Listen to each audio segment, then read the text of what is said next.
Will Rahman be able to leave his post peacefully?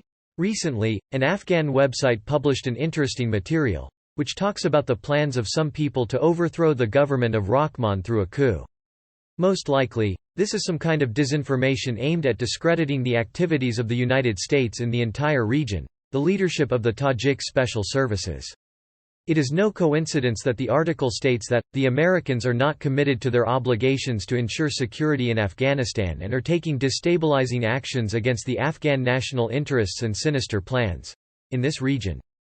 Be that as it may, but any such information deserves its consideration.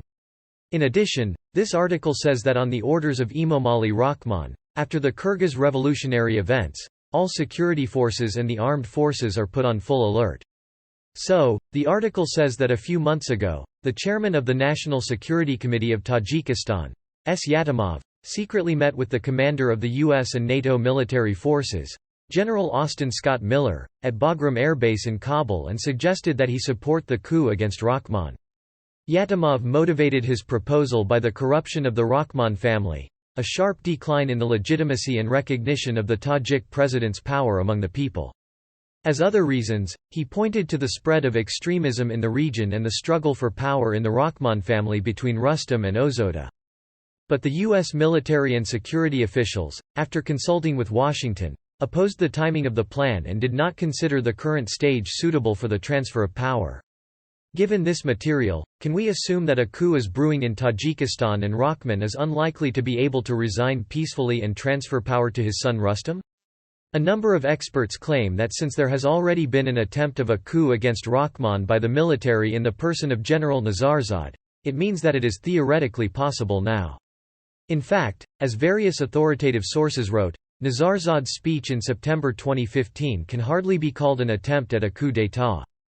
Then the official media reported that Nazarzada allegedly participated in the civil war in Tajikistan on the side of the opposition. But it turned out that this is a myth and he spent most of the wartime outside of Tajikistan. The authorities also claimed that he was a member of the IRPT. While the political council of the IRPT stated that Abduhalim Nazarzada was never a member of the party. Among other things, if Nazarzada really intended to carry out a military coup, then he would have made at least some statement about his goals, but this did not happen. Based on this, some analysts called Nazarzad's military mutiny a bandit raid. There is an opinion that criminal authorities of the Gorno-Badakhshan Autonomous Region may act against Rahman. However, they are all, in fact, neutralized. At the beginning of June last year, it was reported that 3 informal leaders of Badakhshan were included in the blacklist of persons associated with terrorism. 2 years ago, the Tajik authorities carried out a sweep in the GBAO. When most of the leaders of the region were dismissed from their posts, unregistered weapons were seized from the population. In the region, an interdepartmental headquarters for ensuring security and law and order was also formed on the basis of special detachments of the Ministry of Internal Affairs and the State Security Committee, including Oman, SOBR and Alpha. At the same time, a month later, 7 main informal leaders of GBAO signed protocols on the official warning, according to which they handed over all their weapons and pledged not to engage in illegal actions and acts against the security of the state. We believe that at present all the major security forces in Tajikistan are interested in maintaining the status quo, so as not to lose their economic and political assets. After all, with the consent of the Rachmanov clan, they have established their own affairs, including on transactions around drug trafficking in GBAO. Accordingly, they will even be interested in the emergence of the Rahman dynasty, when the power of Rahman passes to his son, Rustam. In fact, for several years now, the entire political sphere in Tajikistan has been cleaned up. There are practically no political opponents of Rahman left in the country who can challenge him. There is a social democratic party headed by R. Zoyurov, but it does not have normal financial and information resources, and also adheres to legal forms of political struggle, without claiming to take power actions. The Islamic Renaissance Party is outlawed not only in Tajikistan, but also in the countries of the Shanghai Cooperation Organization. Its leaders are either in prison or, like Muhyiddin Kabiri, are abroad in an underground position, without disclosing their exact location. That is, if, for example, the Tajik foreign opposition begins to conduct any propaganda of a violent revolution in Tajikistan among fellow migrants in Russia, they will immediately be arrested by the Russian special services.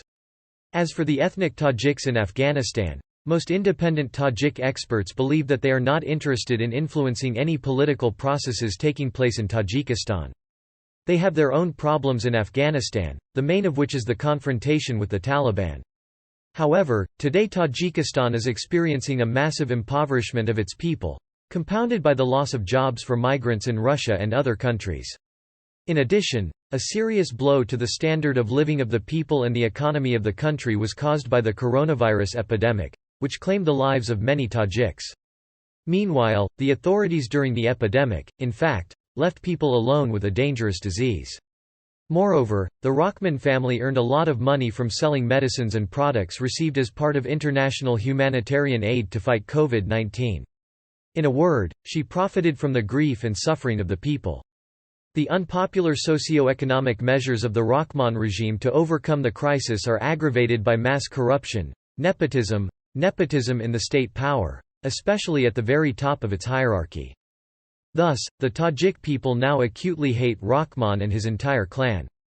Therefore, in the event of a suitable moment, when some serious force comes out against Rahman, or some security forces organize a palace coup, the people will immediately support them.